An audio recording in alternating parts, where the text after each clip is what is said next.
한덕수 예비 후보와의 단일화를 두고 국민의힘과 김문수 후보 사이 갈등의 골이 깊어지고 있습니다. 네, 김문수 후보와 한덕수 예비 후보는 오늘 저녁 만남을 앞두고 있는데요. 전국 상황 두 분과 짚어봅니다. 장성호 전 건국대 행정대학원장, 차재원 부산 가톨릭대 특임 교수와 함께합니다. 어서 오세요. 네, 안녕하세요. 일단 국민의힘 그 단일화 이슈를 두고 연휴 동안 굉장히 긴박하게 돌아갔습니다. 먼저 김문수 후보는 당이 강제로 후보인 본인을 이제 끌어내려 하고 있다 이렇게 이야기를 하기도 했는데 관련 발언부터 들어보시죠. 단일화에 대한 일관된 의지도 분명하게 보여드렸고 지금 또 단일화에 대해서 한결같은 마음입니다. 하지만 당이 대선 후보에 대한 지원을 계속 거부하고 있습니다. 기습적으로 전국위원회와 전당대회도 소집했습니다. 그것은 당 지도부가 정당한 대통령 후보인 저를 강제로 끌어내리려는 시도라고 생각합니다. 두 번씩이나 대통령을 지키지 못한 당에서 이제 당의 대선 후보까지 끌어내리려고 하고 있습니다. 이럴 거면은 경선은 왜 세 차례나 했었는지 모르겠습니다. 전당대회 선거운동 기간 내내 네.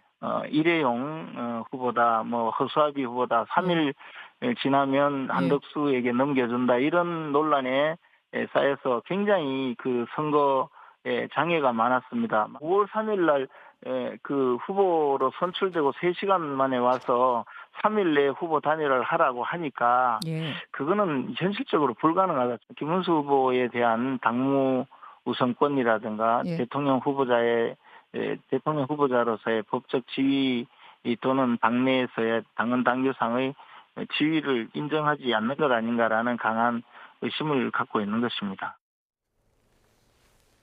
네, 어제도 굉장히 혼란스러운 상황들이 연출되기도 했습니다. 김문수 후보가 있는 곳으로 그러니까 대구행 일정으로 지도부가 내려오는데 김문수 후보 다시 서울로 올라가기도 했었고요. 이런 상황들 어떻게 바라봐야 될까요? 결국 당사자들만 위해서 예면해왔던 예고된 결과가 아닐까라는 생각이 듭니다. 제가 생각했을 때는 지금 현재 현재의 이 상황에 당사자가 세 곳이라고 이야기할 수 있잖아요. 첫 번째는 국민의힘인데요. 국민의힘은 사실 공당에서 진행되어 왔던 경선에서 뽑힌 후보를 지금 이 바깥에 있는 무소속 후보와 단일화시킨다는 것 자체가 원칙을 어긴 것이거든요. 그리고 또 김문수 후보 같은 경우는 본인이 아주 경쟁력이 잘나서 후보가 된 것처럼 생각하지만 선거 과정에서는 다 한덕수 후보와 단일화 가능성, 소위 김덕수라는 그 선거 구호 때문에 된 거잖아요. 그러니까 지금 본인 스스로 지금 상당히 착각 속에 놓여 있는 것 같고요. 그리고 또 한덕수 예비 후보도 제가 생각했을 때는 상당히 어떻게 보면 오만함을 보여준 것이 아닐까. 예를 들면 공당에서 진행된 절차를 무시하고 자신과 단일화하라는 식의 이런 그 태도 자체가 사실은 이 모든 상황이 여기서 비롯된 것이 아닐까라는 생각이 든다는 겁니다. 네, 김문수 후보 이제 더 이상 불필요한 논쟁은 만들지 않겠다면서 일단 한덕수 예비 후보 측에 만나자고 제안을 했거든요. 그러면서 단일화는 전적으로 본인이 주도하겠다라고 선을 그었는데 오늘 만나면 진전이 좀 있을까요? 당의 대선 후보로 선출되는 순간 당헌 74조에 보면은 당무 우선권이라는 게 있지 않습니까? 그렇기 때문에 단일화라든가 그리고 선대위 구성이라든가 그리고 당 사무총장 임명이라든가 이런 것은 당의 후보한테 모든 게 넘어와 있어야 되는데 지금까지 그렇게 되지 않지 않았습니까? 사무총장을 지명을 했는데도 이것을 당의 최고위원회에서 추인을 하지 않아서 그리고 또 장동혁 의원은 이것에 대해서 고사를 또 했고 이런 여러 가지 복잡한 상황이 있기 때문에 지도부의 기획 그리고 당원과 민심의 결정 이것이 상당히 지금 괴리가 되어 있는 이런 상황이고 그렇기 때문에 국민님들 입장에서는 왜 국민의힘은 탄핵을 당한 그런 정당임에도 불구하고 저렇게 정신을 차리지 못하고 있는가 그런 비판이 상당히 지금 많이 분출되고 있는 상황이라고 생각이 듭니다. 그런 차원에서 애초에 당헌 당규대로 하면은 이상이 없는데 당헌 당규대로 하지 않고 또 다른 어떤 의중이 여기에 개입되다 보니까 이런 불협화음이 상당히 나는 건데 저는 이것이 뭐 물론 어떤 혼선일 수도 있고 노이즈 마케팅일 수도 있지만 그럼에도 불구하고 국민들은 국민의힘이 이 국면을 어떻게 잘 정리해서 돌파를 할 것인가 그것을 예의주시하고 있지 않겠습니까? 네. 그런 의미에서 김문수 뭐 지금 대선 후보 입장에서는 이제 명실상부한 국민의힘이 일단은 대선 후보지 않습니까? 그렇기 때문에 당무 우선권이라는 어떤 역사적인 책무감도 가지고 있다. 그래서 이것을 애초에 전대에서 킨텍스의 전대에서 끝나고 바로 그날 저녁에 권성동 원내대표하고 권영세 비대위원장이 캠프 사무실로 와서 물론 뭐 여러 가지 당의 어떤 여러 가지 상황도 뭐 상의를 했겠지만 이때 바로 뭐 후보 단일화를 하라는 그런 얘기를 꺼냈기 때문에 후보 입장에서는 상당히 당황스럽지 않았겠습니까? 예. 그때부터 이것이 꼬이기 시작해서 2, 3일 정도 지금 흘렀다고 봅니다. 그래서 지금 좀 늦기는 했지만 이제는 뭐 당원 당규에 따라서 당의 후보가 이것을 좀 정리를 해서 단일화 문제도 본인한테 맡겨달라고 하지 않았습니까? 예. 그래서 본인이 한덕수 후보를 정말 만나가지고 오늘 6시에 만나지 않습니까? 예. 만나서 이거에 대해서 단일화의 어떤 방향, 이것이 뭐 경선이 될 수도 있고 아니면 단일화를 지지선이 될 수도 있고 두 분이 협의를 일단은 하고 그다음에 실무적인 어떤 그 양쪽 간의 실무 협의를 진행하는 투트랙으로 가서 이것에 대해서 그러나 지금 시간이 없습니다. 예. 오늘 뭐 당장 선관위에 제출할 게 홍보물도 제출해야 되고 그런 상황이 있기 때문에 상당히 지금 시간이 없다. 지금 시간이 그렇게 없는데 오늘 저녁 6시에 두 분이 만나면은 단판 회동이 될까요? 아니면 그냥 동상이몽으로 끝날까요? 글쎄요. 뭐 지금 뭐 그 일단 가능성은 두 개지 않습니까? 일단 제가 생각했을 때는 안 될 가능성이 좀 더 높아 보이지 않나 하는 생각이 드는데요. 일단 김문수 후보 입장에서는 사실은 지금 그러니까 이 오후 6시 회동을 제안을 했습니다만 그게 지금 전제 조건이 달려 있습니다. 뭐냐면 당에서 오늘 실시하기로 했던 전당원 예. 상대 여론조사를 중단하라는 것이고 그리고 지금 당 지도부가 나서서 단일화에 개입하지 마라. 그리고 지금 당 차원에서 선대위를 꾸려서 후보를 보좌하라. 그렇기 때문에 이 이야기 자체는 그러니까 본인이 계속적으로 마이웨이하고 끝까지 가겠다는 의지를 강하게 보여주고 있는 나름의 배수의 진을 치고 있는 셈이잖아요. 그러나 또 뭐 이 일각에서는 이 김문수 후보하면 꽃꽃 문수라는 이야기가 있을 정도로 통 크고 이 원칙론자이기 때문에 아마 일말의 기대를 하고 있는 건 또 사실인 것 같아요. 그러나 제가 봤을 때 이 객관적인 이 지금 상황으로 봤을 때는 아무래도 마이웨이에 대한 의지가 좀 더 강하지 않을까. 그렇다고 한다면 오늘 오후 6시도 사실은 큰 결과가 없다. 그렇다고 한다면 사실 오늘 정말 소중한 이 날이거든요. 근데 이 날 하루를 그냥 통째로 국민의힘 입장에서는 날릴지도 모르는 그런 아주 절체절명의 순간인 것 같습니다. 말씀하신 것처럼 그 김문수 후보 측에서는 전당원 대상으로 한 여론조사 좀 중단을 해라라고 요구했지만 당에서는 지금 예정대로 강행을 한다는 입장이고 9시부터 진행을 하고 있다고 하거든요.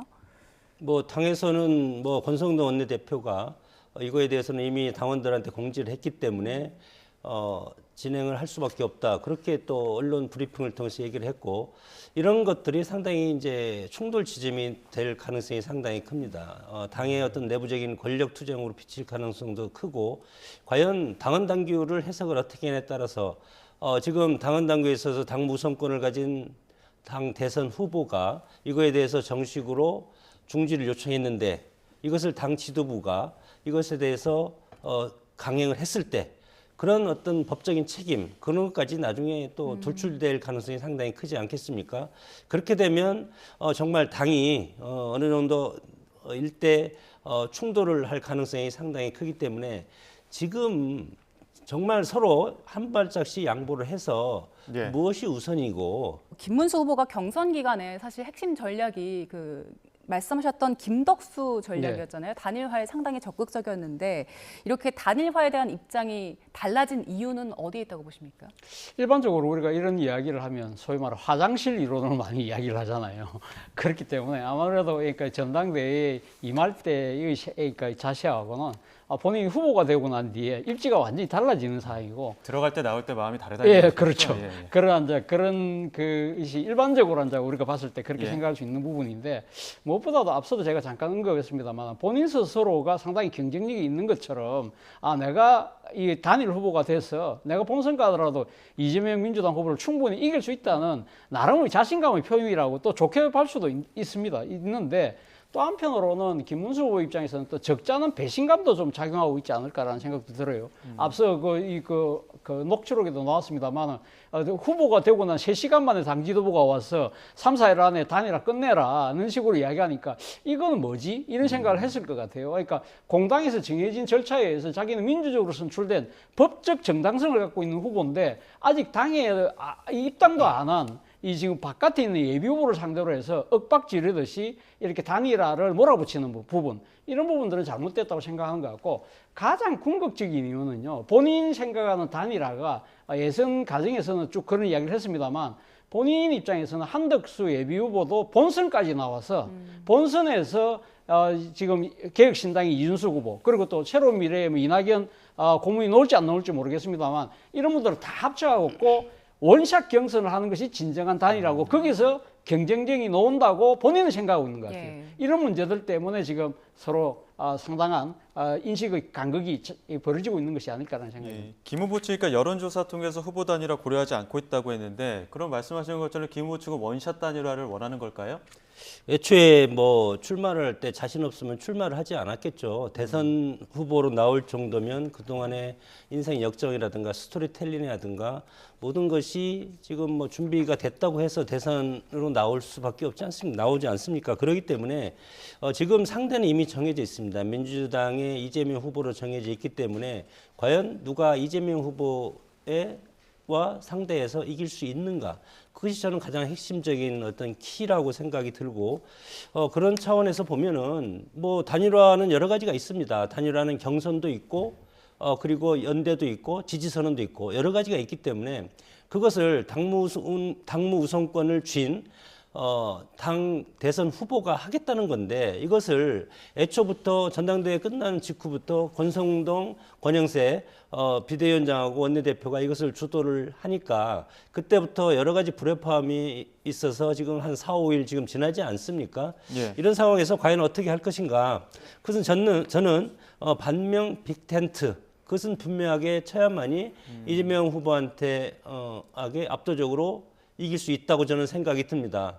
그렇지 않으면 지난 박근혜 전 대통령 탄핵 이후에 문재인 대통령이 당선될 때, 그때 문재인 대통령이 42% 지지를 얻었음에도 불구하고 당선이 됐지 않았습니까? 그렇기 때문에 이번 대선에서 가장 키워드는 보수가 분열되지 않아야 된다는 그런 것은 모두가 다 상황 인식을 하고 있는 상황이고, 김문수 후보도 마찬가지로 그거에 대해서는 분명하게 애초에 얘기했고, 한덕수 후보 당연히 같이 단일화를 한다. 단일화라는 것은 여론적인 경선, 또 당원들 경선, 아니면 100% 국민 경선, 여러 가지가 있을 수가 있지 않겠습니까? 그렇기 네. 때문에 이것을 후보한테 맡겨놓으면 당무 우선권을 준 후보가 이것에 대해서 결정을 할 것이다 생각이 들고, 애초에 당 선관위가 어떤 대선 레이스를 할 때 설계를 잘못한 것이 아닌가 생각이 듭니다. 네. 왜냐하면 처음에 4월 10일부터 16일 날 1차 경선 진출자 8명 뽑았죠. 그 다음에 22일 날 4명, 29일 날 3명, 그리고 5월 3일 날 최종. 예. 그래서 이 기간을 거의 뭐 한 28일 정도를 예. 잡았기 때문에 그것을 저는 개인적으로 생각할 때는 4강에 갈 때 한덕수 총리 사퇴하고 당이 입당을 해서 4강전 할 때 원샷 경선을 했으면 예. 이런 상황이, 이런 사태가 벌어지지 않았을 텐데 저는 상당히 그 부분이 상당히 지금 아쉬운 부분으로 다가온다고 봅니다. 예, 네. 이런 가운데 지금 당내에서는 김문수 후보 향해서 후보 자격 내놓으라는 목소리까지 공개적으로 나오기 시작했습니다. 지도부를 향한 비판의 목소리도 또 나오고 있고요. 지도부의 입장도 함께 들어보도록 하겠습니다. 당에서 후보 단일화를 주도하고 싶었겠습니까? 그거는 뭐 그 단일화 작업이 지지부진했기 때문에, 그리고 또 11월 후보 등록 이전에 단일화를 마쳐야 되기 때문에 하는 그런 절박한 심정에서 그 당이 불가피하게 관여하고 주도하면서, 그리고 대부분의 당원들이 요구하고 있는 상황이고 지금도 중앙당과 지구당의 당원들과 국민들이 전화를 해서 빨리 단일화를 하라는 요구가 빗발치고 있습니다. 오후에 만나서 두 분 사이에 빠른 시간 내에 대통령 후보 등록기간 이전에 단일화할 수 있도록 구체적인 로드맵을 제시해 주시기를 기대합니다. 지금 이 모습이 이제 권성동 그 원내대표가 김문수 후보의 자택까지 네. 찾아가서 만나지는 못하고 이제 네. 기자들 질의응답에서 답변을 한 내용이었었는데 김문수 후보 만약에 끝까지 버틴다고 하면 일각에선 제2의 옥새 파동 가능성까지 언급하고 있거든요. 어떻게 보십니까? 글쎄요. 그런 상황이 됐을 경우에 과연 그것이 정치적으로 어떠한 득실이 있을까를 생각을 해본다고 한다면 감히 그러한 그 행위를 할 가능성은 저는 상당히 낮지 않을까 하는 생각이 들어요. 일단 지금 오늘 그 당원들 상대로 지금 여론조사를 하잖아요.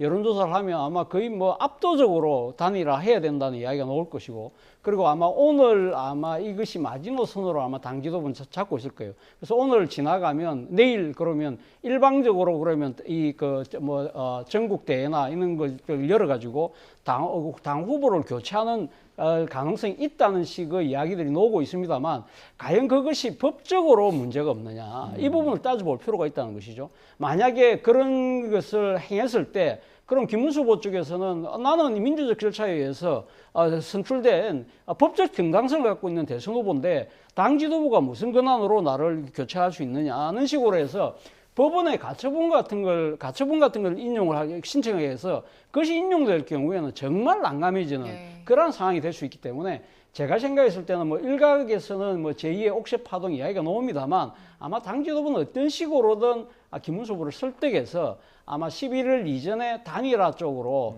가는 식으로 그걸 아마 최상의 시나리오로 일단 잡고 옥새 파동 이야기는 아마 일종의 김문수 후보에 대한 약간의 협박성 메시지로만 지금 이야기하고 있는 것이 아닐까라는 생각이 듭니다. 네, 불공정 논란 넘어서요. 이제 말씀하신 대로 법적인 문제, 당원 당규 위반 얘기까지 나오고 있는데 그 4강에 든 후보들이 최소한 2억 정도씩 냈고 그걸 그럼 당에서 변제를 해야 한다 이런 요구도 나오더라고요. 통상적으로 보면은 이제 경쟁이라는 것은 공정한 조건 하에서 경쟁을 하는 건데 공정한 조건 하에서 지금 8강, 4강, 2강 그리고 최종적으로 김문수 후보가 국민과 당원들이 선택한 대선 후보지 않습니까? 여기에다가 무소속의 한덕수 후보를 끼워서 원샷 경선을 한다는 것은 여러 가지 뭐 국민들이나 당원들이 보기에는 물론 지도부는 별개로 하더라도 의원들도 별개로 하더라도 이기겠다는 그런 하나의 그 공통점은 있지만 그럼에도 불구하고 이런 경선은 불공정하고 좀 뭔가 이상하다 그런 느낌을 받는 것은 공정하다고 보는 측면 물론 실질적으로 공정한 면도 있지만 공정해 보여야 되지 않습니까? 그렇기 때문에 이런 무임승차 논란은 상당히 우리 보수 정당으로서 상당히 자존심을 구기는 그런 상황으로 지금 전개되고 있고 만약에 이것이 정말 뭐 방금 얘기했던 뭐 옥새 파동처럼 사무총장이 관의를 찍어서 물론 전대에서 5월 3일 날 1등으로 확정된 당 대선 후보로 확정된 문서는 받았지만 선관위에 제출할 때 11일까지 제출할 때는 당에서 후보 추천서를 직인을 찍어서 첨부해서 제출을 해야 되는 그것을 직인을 찍는 것은 사무총장이 관리를 합니다. 그럼에도 불구하고 김문수 후보 측에서는 사무총장을 교체하겠다고 했는데 그것이 지금 실패하지 않았습니까? 승인을 못 받았기 때문에 그러면 여기에서 옥새 파동까지는 저도 거기까지는 가리라고는 생각을 하지 않습니까? 그러면 만약에 관인을 찍지 않은 사람은 업무방해를 비롯한 형사처벌을 상당히 무거운 형사처벌을 받게 될 가능성도 크고 당이 깨질 겁니다. 틀림없이. 그리고 보수 정당이 어떻게 될지도 모르겠습니다. 거기까지 가리라고는 생각을 않고 다만 지금 궁극적으로는 이재명 대표를 이겨야 되는데 그동안 장외에 있었던 한덕수 후보가 계속 뛰어왔기 때문에 과연 합치면 시너지 효과가 있을까. 이것이 단일화인데 과거에 김대중 대통령과 김정부 총리는 보수, 호남과 충청이 연합하는 지역연합의 그런 단일화였기 때문에 시너지가 있어 대권까지 잡았고 그래서 뭐 이질적인 서로 세력이 서로 합치면 단일화 효과가 있지만 김문수, 한덕수 이질적이지 않지 않습니까? 전대수도 같은 편이라고 거의 지지율이 같이 나오지 않습니까?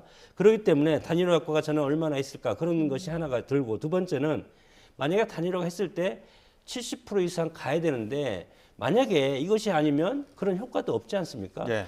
그래서 이렇게 절차와 여러 가지 무리하게 이렇게 하다가 보면은 결국은 법적인 문제로 비화될 가능성이 상당히 크다. 그러면 그것을 누가 책임질 것인가? 예. 거기까지 지도부는 생각을 해야 된다고 봅니다. 예, 그 한덕수 전 총리는 그 단일화 여부에 그 어떻게 생각하고 있는지 저희가 녹취를 준비했습니다. 이 이야기도 들어보시죠.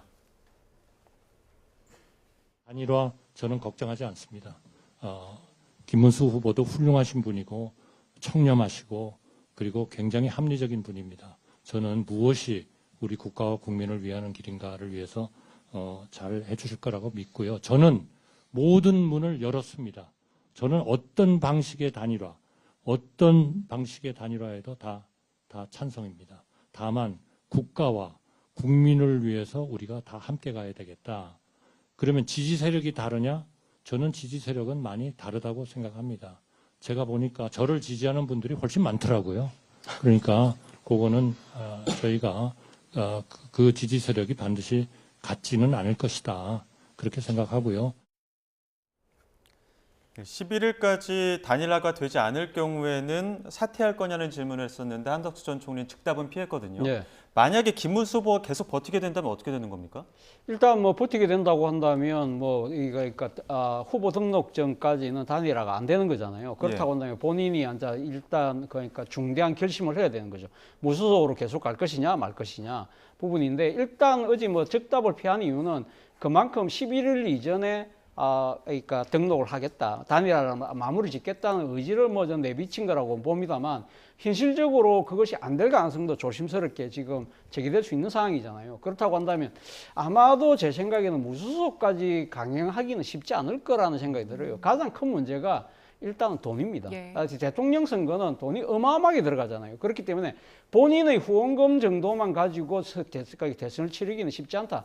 그리고 이분은 단 한 번도 정치를 하신 분이 아니에요. 그렇기 때문에 아마 선거에서 돈 나가는 걸 보면 정말 현타가 올 겁니다. 그렇기 때문에 그런 것도 있고 또 하나는 기호예요. 기호가 사실은 무소속으로 나갈 경우에는 몇 번이 될지 알 수가 없잖아요. 만약 국민의힘 후보가 되면 2번이 되지만 상당히 지금 만약에 그 본인을 따르는 의원이 없을 경우에는 아주 뒷순번으로 밀릴 수가 있거든요. 그럴 경우에 상당히 불리한 점이 있고 또 하나는 그럴 경우에 본선에서 단일화가 된다고 하더라도 국민의힘이 조직적으로 도와줄 수가 없어요. 선거법 때문에. 그런 부분들을 생각한다고 한다면 제가 생각했을 때는 무소속 강행은 어렵지 않나 하는 생각이 듭니다. 예. 지금 한덕수 예비 후보 같은 경우에는 개헌 빅텐트 행보를 계속 이어가고 있잖아요. 뭐 어제도 이낙연 상임고문 만났는데 이런 그 개헌 빅텐트가 중도층 마음을 좀 건드릴 수 있을까요? 개헌 빅텐트는 사실은 실질적으로는 국민들한테 소구력은 없다고 봅니다. 명분으로서 과거에 DJP 공동 정권을 만들어 DJP 연합은 그것도 내각제를 고려로 해서 충청과 호남이 연합하는 그렇게 해서 정권을 잡은 경우가 있지만 지금에서 국민들이 개헌을 한다. 개헌을 해서 그러면 어떤 것이 바뀌는가. 그렇게 구체적으로 들어가면 상당히 추상적이기 때문에 개헌 빅텐트를 통해서 지금 뭐 이낙연 지금 전 대표라든가 이런 분들이 여기에서 가담을 하고 있는 것은 본인들의 차기 이재명 후보의 반대편에 서서 견제 심리가 발동을 하고 있는 그런 형국이라고 생각이 들고 하나의 명분으로서 개헌 빅텐트는 현실적으로 국민들한테 그렇게 큰 소구력이 있는 이슈라고 생각하지 않습니다. 왜냐하면 지금까지 모든 지금 대선에서 개헌을 안 하겠다고 한 적이 없지 않습니까? 그러나 정권을 잡으면 국민들은 또 속았다. 개헌을 안 하지 않습니까? 못 하지 않습니까? 여당과 당. 그리고 중요한 것은 민주당이 유력 주자인 민주당의 후보인 이재명 후보가 개헌에 대해서는 아직 지난번에는 개헌을 하겠다. 임기 단축도 하겠다. 그렇게 했지만 이번에는 개헌에 대해서는 찬성하고 있지 않지 않습니까? 그렇게 되면은 더군다나 더 어렵다고 생각이 들고 다만 여기에서 우리가 분명하게 얘기한 것은 이재명 일극 체제로는 안 된다. 반면 빅텐트가 훨씬 더 효율적이라고 생각이 듭니다.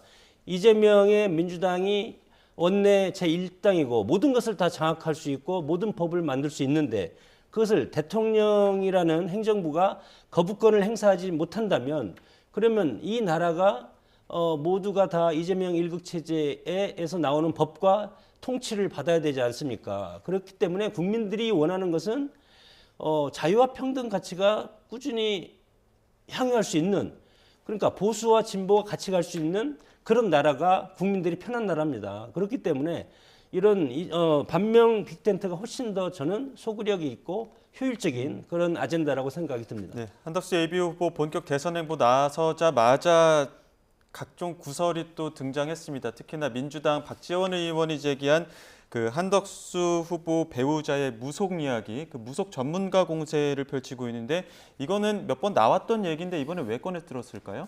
일단 뭐 지난번 박지원 의원이 사실은 그러니까 이 지금 탄핵 국면에서 그러니까 이 한덕수 당시 대통령 권한 대행도 사실은 무속에서 자유롭지 못하다 그 네. 이야기를 하면서 그리고 뭐 본인이 상당히 그러니까 이 한덕수 당시 권한 대행하고 상당한 정치적 인연, 개인적인 인연이 있기 때문에 저간의 사정을 너무 잘 안다면서 이야기한 부분이 상당히 많은 사람들에게 좀 그러니까 세간의 화제가 됐던 측면이 있거든요. 그런데 어제 간혹 토론에서 그 이야기가 다시 나오니까 본인이 사실은 많은 사람들이 다 모르고 있었는데 당시 그 총리로 두 번째 총리가 될 때 인사청문회 할 때 당시 그 질문이 나왔다고 그래요. 그 아내의 무속 논란과 관련돼서 자기가 이야기하기로는 오늘의 운세 정도만 관심이 있는 거다고 이야기를 했기 때문에 박지원 의원이 이야기한 부분은 정말 잘못된 거다. 바로 사과하라, 철회하라고 강력하게 이야기를 했습니다만 뭐 법적 조치를 취하지 않는 상황에서